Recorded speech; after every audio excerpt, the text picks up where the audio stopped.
Hello and welcome back to another RiftGuides WildRift video. For today we're going to take a look at the high elo tier list for the current patch. But before we get straight into it, let's take a look at our question of the day. What are your thoughts on the first WildRift worlds? Let us know in the comments below. For top lane, we have a Riven. This champion is an absolute menace when it comes to laning phase, scaling, and overall teamfight situations, because she just doesn't die. The current items in the game are just too powerful. But let's tackle what she does in lane the best. Level 1, you should try to get into the wave and wait for the enemy to get too close to get a CS. You just don't use any spell until he gets close enough. If he goes for that CS, you'll use your fast combo with your first ability and auto attacks, and then the enemy will just die. There's nothing they can do about this because it's just so unbelievably unbalanced. Against people with bone plating, you have to look out though. You don't want the value of your combo to be reduced significantly, so just wait a little bit in between the combos. We've also reached a point at which we can definitely say that Divine Sundra as a first item is an option that can be considered. However, to do so and do it in the best way possible, you have to be aware of how the item works. Spellblade has a 1.5 second internal cooldown which you need to play around. That means altering the way you combo. But don't worry, you can also just go with the normal Black Cleaver start. It just works always fine.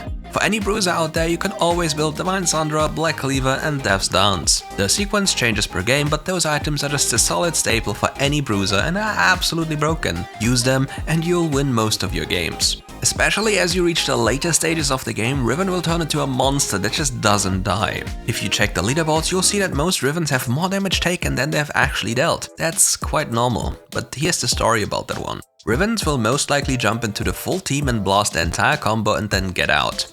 Maybe they'll even get Death's Dance resets throughout the game with a Triumph, but that's something we don't necessarily know about. But the thing about Riven is she just takes so much damage, and this is her main job next to spotting and abusing anyone that is isolated, because Riven will always run you down. She has too many gap closes and you just can't get away. This champion is toxic and needs to be nerfed. And this is our entire tier list for the top lane.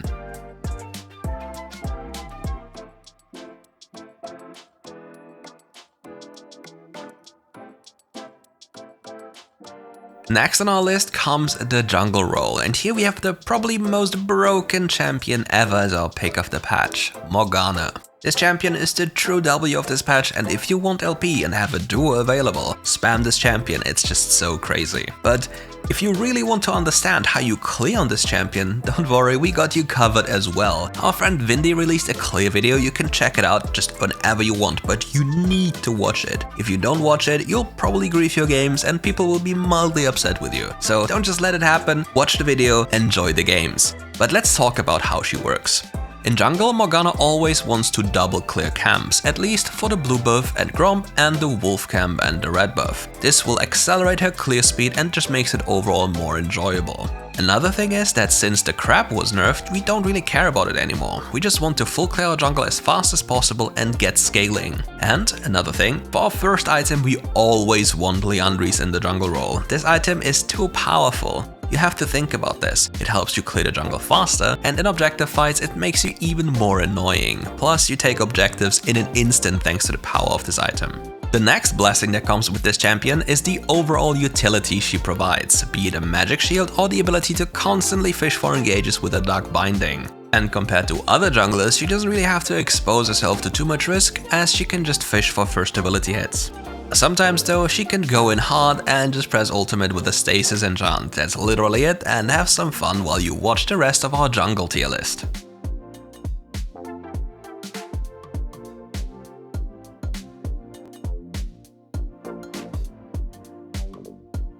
Let's move over to the mid lane, and here we have Corki as our pick of the patch. This champion has so many different builds, it's like walking into the forest and looking at trees. You don't even know what is happening, there's just too many things to look at once. But don't you worry, we got you covered yet again, because you can play Corki as either a hyper carry or a juggernaut. If you're interested in the juggernaut build, we even did a video for Riot Games to showcase this specific build from the Chinese region. It's truly a game changer, it actually is. So let's talk about Corki. Corki's laning phase is quite insane because he can neutralize any matchup in the game. He just doesn't lose, which doesn't mean he wins, but he doesn't lose. And since he's a ranged champion, he can always abuse the enemy, and if you're better, you'll do so magnificently.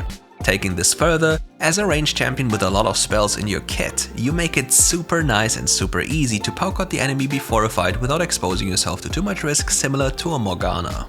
But now let's talk about the real essence of this champion. You have to understand that you have to make a choice. Do you want to be a teamfight Corki or do you want to be a split push Corki? And then you have to decide what items you want to build. If you are a teamfight Corki, then Manamune is quite a nice item, or maybe even an Essence Reaver Rush or a Stormrazor Rush, all works. But if you want to side lane, you need Hullbreaker, because if you don't have Hullbreaker, you'll get ran down in the side lanes and you just get beaten up by anything that faces you. However, due to you being ranged with a Hullbreaker in the side lane, it becomes so much harder for the enemy to deal with you. It's borderline impossible because of how you work as a champion.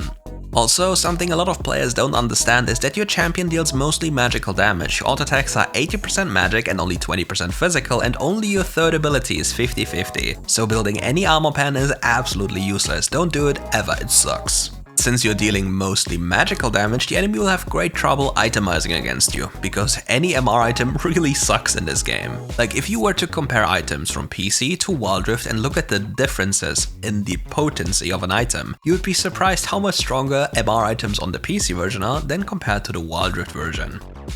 And this is our full tier list for the mid lane.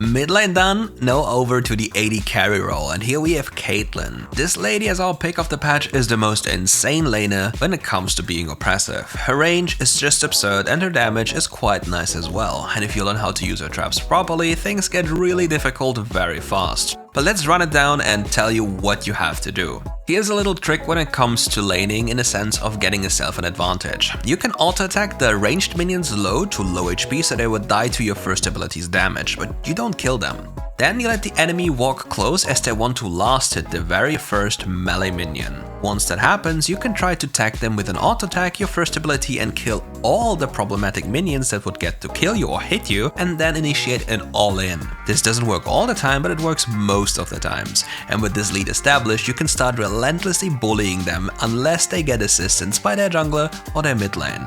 If you watch my stream, you probably know that there'll always be 4 people in my lane trying to put me down. It's just how it goes and it's just very unfortunate. I guess it's time to name change. For items, you want the Stormrazor and the Infinity Edge. It's just the most solid staple you can go for and the most damage as well. After that, you just go Mortal Reminder and you're smiling. In fights, you just have to be very aware of your traps and use them as an invisible wall. The enemy can never go through them, because if they do, you'll just blast them. Just imagine they walk in, you auto-attack them, you use your third ability away while you use your first ability and auto-attack them again, and then maybe even ultimate them. They will just die. And that's our entire tier list for the AD carry role.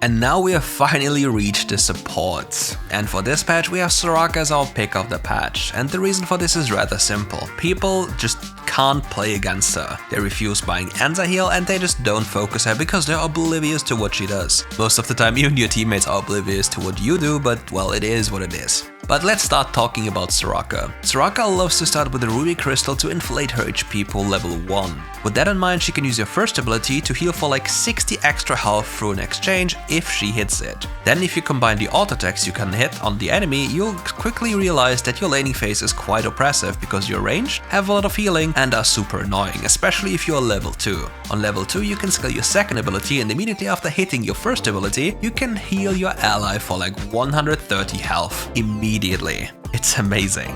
But there's one thing you have to seriously look out for, and it's mana. So Soraka is one of those champions that just doesn't function very well without a tier, and I don't say this lightly, but Soraka is a champion that needs it. Apart from a very few other supports, no support should buy a tier because it's just a waste of gold. There's so much more they can buy and more items that are supportive for their teammates, but for Soraka it's a different story. Same goes for Sona, by the way. But she needs the mana to continuously heal up her allies, because if she stops doing so, she will turn useless. And she needs to weave every first ability as she can and to spam her second ability. She needs the mana, so please give it a shot and let me know how it went. And this is the full tier list for the support role.